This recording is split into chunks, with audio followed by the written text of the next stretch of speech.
Hello everybody, I'm Jessicat and welcome to a video about minigames and command blocks.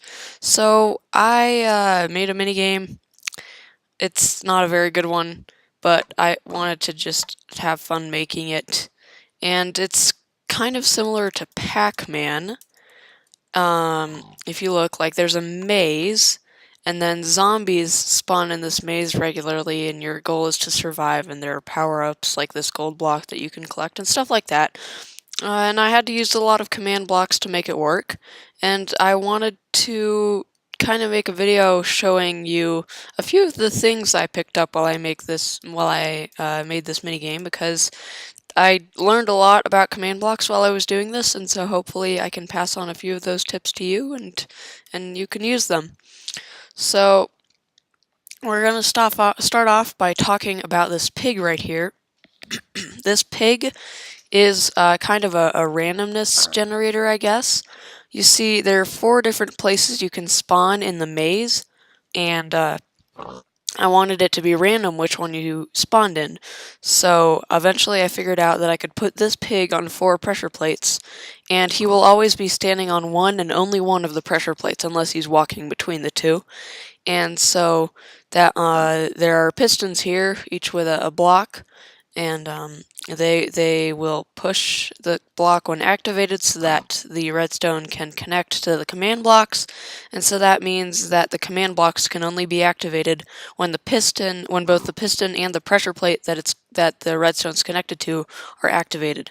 The pistons are connected to that pressure plate over there, which starts the game when you press it. And so basically, whichever pressure plate the pig is on, which will change from time to time as the pig decides to move around, is the place you go to. As you can see here, the pig just decided to go somewhere else, and so that'll change the place you spawn in the maze. So that's a kind of like randomness selector thing if you want to use that. I'm sure there are much more efficient ways of doing this, but this is the first thing that came to mind, so I did it and it works. Second of all, I want to talk about the zombies that spawn in this maze. I wanted one to spawn every minute, and so what I did is I hooked up a daylight sensor to a string of command blocks that all do various things, and this first command block here sets the time to 21,300. So what that does is that sets it to exactly 1 minute before the daylight sensor, or I think it's a minute, something around a minute before the daylight sensor turns on. So I figured out that the daylight sensor starts working at about 22,500. So a day lasts about 1,200. So I made it so it would be approximately 1 minute between every time the daylight sensor turned on, and then that activates the one that sets the time back, as well as all of these, which spawn in the zombies and all of that. So that's how I got time to go at regular intervals, and you can use this trick if you need something to go at regular intervals, because as long as you put a ceiling on wherever the player is, the player won't notice the time being changed, and you can use that to your advantage, which is what I did here. So hopefully that helps you, because it took me a while to figure out how to do that, but I'm really proud that I did.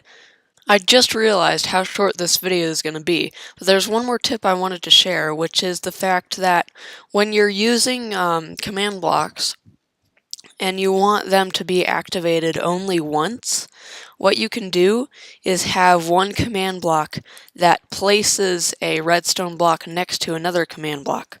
So like if I can find one of my power-ups here, so like take this power-up here for instance. If I go into game mode 1 and look at the command block, you'll see it sets a block to a redstone block, and then that means that once it is activated, it'll activate this other command block that's over here, which'll give the power up, and then the redstone block is there, so it can't be placed again. Therefore, the command block can't receive another update, and the power up can't be activated again. So if you want something to only be activated once, you can have a command block place a redstone block next to another command block, and yeah, that's gonna be it for me, guys. I mean, it was a really short video. I just wanted to share a few tips.